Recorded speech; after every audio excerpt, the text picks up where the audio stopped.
निर्वाचन नामावली का निर्माण हम कैसे करेंगे? तो इसके 3 पहलू होंगे। पहला पहलू होगा एडिशन, दूसरा होगा डिलीशन और तीसरा होगा मॉडिफिकेशन। एक बीएलओ के रूप में आपका जो काम है ये 3 ही है, एडिशन, डिलीशन और मॉडिफिकेशन। और प्रश्न यह होता है कि हम एडिशन किसका करें? आप सभी लोग जानते हैं कि जिनका वो 18 वर्ष हो चुका है, मानसिक रूप से साउंड है, कोई उनके ऊपर आपराधिक गतिविधियां लागू नहीं है और उनके पास जन्म प्रमाण पत्र, एड्रेस प्रूफ मौजूद है। लेकिन इसके साथ ही साथ कुछ ऐसे भी केस आएंगे जिनका एडिशन जो है एक स्थान से दूसरे स्थान पर जो शिफ्टेड है उनका भी आपको उसमें एडिशन करना है। ज्यादा व्यक्तिगत फील्ड में जाएंगे तो आपको यही पर समस्या उत्पन्न होगा कि किस व्यक्ति के लिए हमको फॉर्म 6 का प्रयोग करना है, इसके लिए हम 6A का प्रयोग करेंगे, इसके लिए 7 का प्रयोग करेंगे और इसके लिए 8 का प्रयोग करेंगे। आपको इन चारों फॉर्म के विषय में अच्छी तरह से जानकारी पहले प्राप्त कर लें। तो आप जानते हैं कि जिनका नाम नया मतलब जिनका होगा उसके लिए आप और यूट्यूब पे जाएगा 6 का प्रयोग करेंगे। और 6A का प्रयोग कब करेंगे आप? हाँ, जो कोई प्रवासी है उसके लिए आप और 6 का प्रयोग करेंगे। और 100 पे भारी किसी का कोई ऑब्जेक्शन होता है तो उसका मुझे खाना दीजिए, मेरा पैकेट दे दीजिए। मेरा आप लोग मत ऑनलाइन ही जाएगा ये। करेगा आप दोनों बदनाम। ऑब्जेक्शन उसको सब तरह से पूर्ण रूप से सही पाएगा इधर तो बदनाम बिहारी लोग वाह वाह, इधर बिहारी लोग गाली देंगे। अगर एक राज्य से दूसरे राज्य में जैसे प्रश्न आया था इधर से, मेरा हो गया उत्तर प्रदेश, बिहार, राजस्थान, पश्चिम बंगाल से आए हुए हैं, उनका नाम भारत सरकार के डायरेक्ट लाइव करना था हमको। लेकिन उसके लिए आपको 2 फॉर्म का प्रयोग करना पड़ेगा, फॉर्म 6 एवं फिर फॉर्म 8। फॉर्म 8 के साथ ही साथ उसके लिए क्या होगा, उसको डिक्लेरेशन देना होगा। और वो डिक्लेरेशन क्या देगा कि हम अमुक जगह में, मतलब मान लीजिए उत्तर प्रदेश का है तो उत्तर प्रदेश के इस जिले में, इस जिले के इतने पीएस स्थान में, इतने पार्ट नंबर में, इतने घर संख्या में मेरा नाम था। और वहां का कॉपी जो है वो क्या करेगा, फॉर्म 8 के साथ और 6 के साथ आप उसका जमा देंगे, साथ ही साथ डिक्लेरेशन होगा। वो जमा आप करके एडीआरओ को या पीआरओ को आप जमा दें।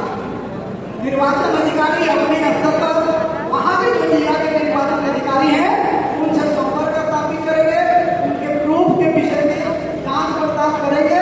करने के बाद अगर सही सलामत पाया जाता है तो उनका नाम जो है एडिशन किया जाएगा, अन्यथा नहीं। तो ये आपको फॉर्म के संबंधित मेरी तरफ से ये जानकारी है। अगर एक फॉर्म के विषय में आप जानते हैं तो आपको अपने फील्ड में काम करने की कोई दिक्कत नहीं होगा। और मैं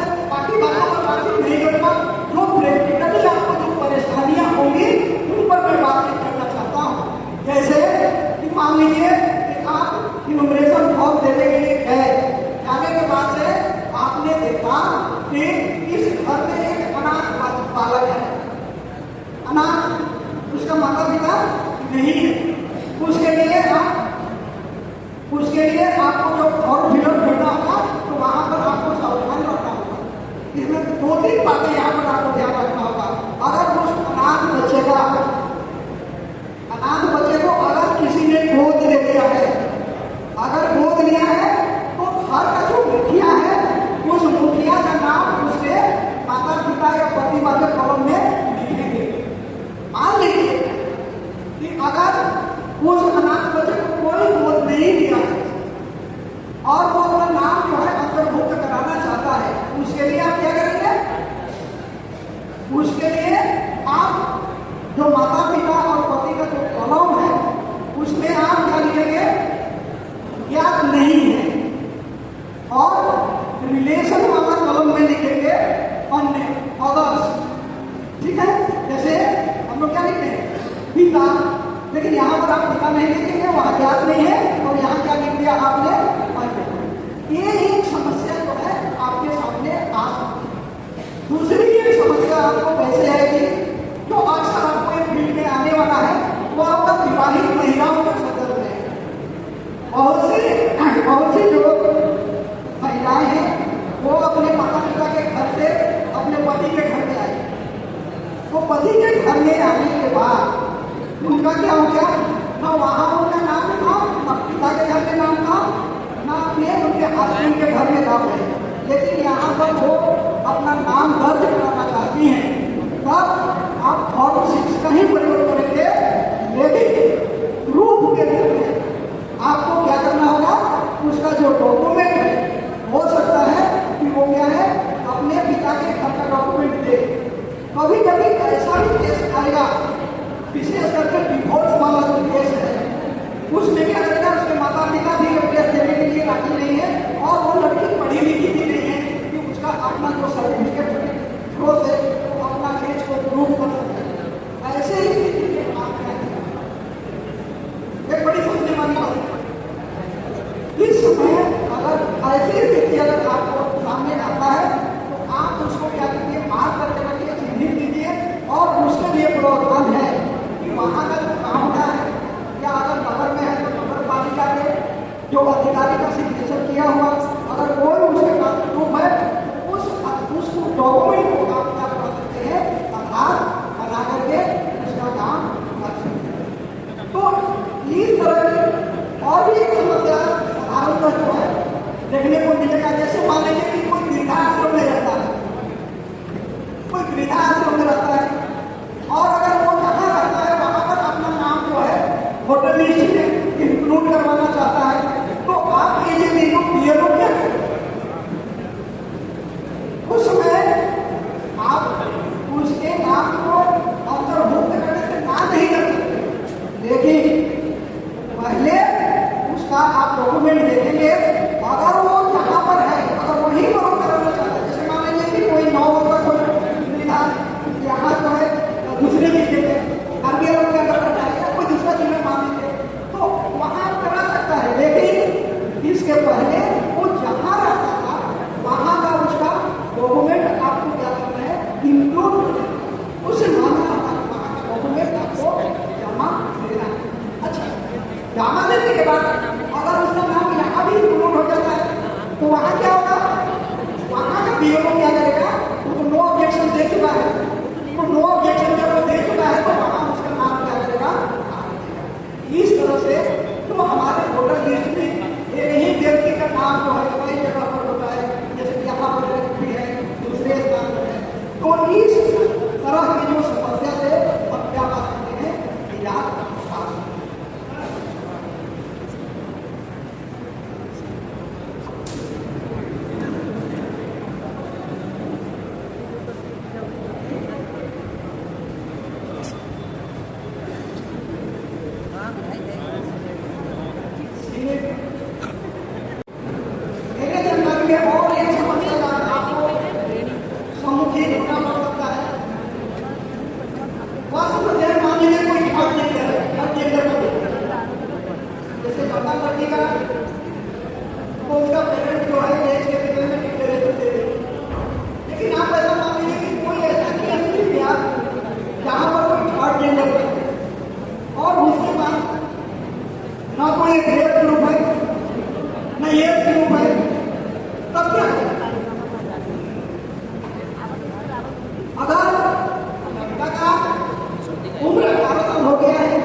हर लीडर के लिए उसका जो खराब गुरु है, है।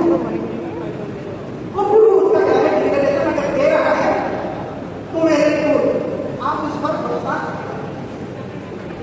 दूसरा एक समस्या और ऐसा भी आ सकता है कि कोई एक व्यक्ति आया और बोला कि मेरा उम्र 18 साल है, लेकिन आपको ऐसे देखने में लग रहा है कि इसका उम्र 18 साल नहीं करना है, 24 साल 25 साल है, तो आप उसमें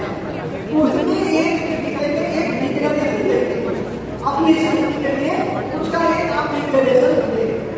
तो ये कुछ समस्याएं हैं। जैसे और एक समस्या आपको ऐसे आ सकता है कि जैसे मान लीजिए कि शादी के भविष्य में वह एक जगह से क्या है दूसरी जगह पर अपना घर बना लिया, वहीं पर है और यहाँ भी उसका ऐसे ही आप क्या करेंगे, ऐसे ही और का प्रयोग करेंगे और उनका जो शिफ्टिंग होगा जहाँ वो पहले था, जहाँ वो जगह अगर है तो उसे आपको बोल देना होगा कि आप दो में से किसी एक जगह पर अपना नाम रख सकते हो, दो में से एक जगह पर रख सकते हैं।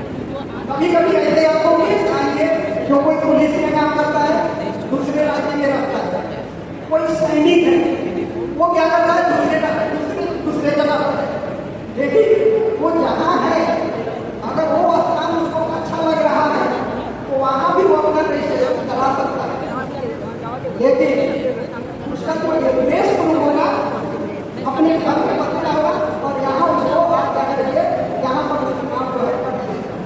लेकिन इसमें एक प्रॉब्लम है, प्रॉब्लम क्या है कि नियम के तहत उस व्यक्ति का वहाँ पर नामकरण होगा, उसकी पत्नी का होगा, लेकिन उसके लड़के बच्चे का नहीं होगा और प्लस उसको ये पीक भी नहीं मिलेगा। आपके मन में प्रश्न उठता होगा कि ये पीक क्यों नहीं मिलेगा? ये पीक नहीं मिलने का कारण यह है कि वो कभी भी अगर वोट डालेगा तो कैसे डालेगा, पोस्टल बैलेट, इसीलिए उसको ये पीक देने की तो इस प्रकार की जो कुछ व्यक्तिगत